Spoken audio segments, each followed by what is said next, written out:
My dad's name is John Cruz. He was known as JJ.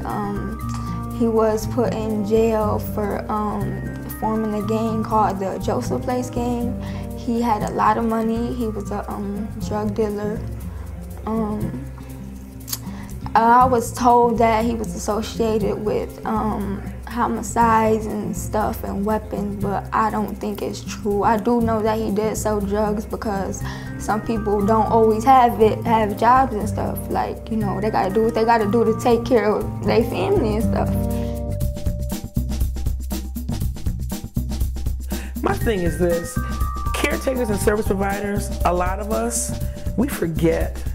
Either we forget or we never had those issues. Some of my girls that have incarcerated parents, their emotions run from just, you know, being upset that their parent is not there, you know, feeling abandoned.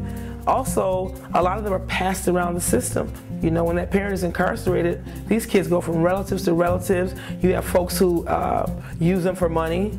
They only want the child in the household as long as there's money coming in.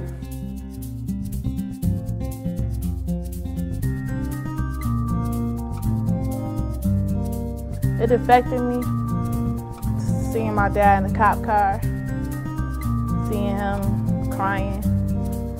Like, it affected me a lot, but I don't know.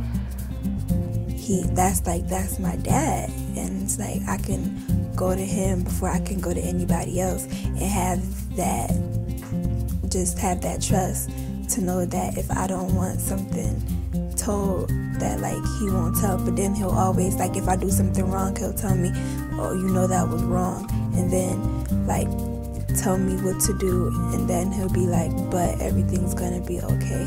He always has that comfort.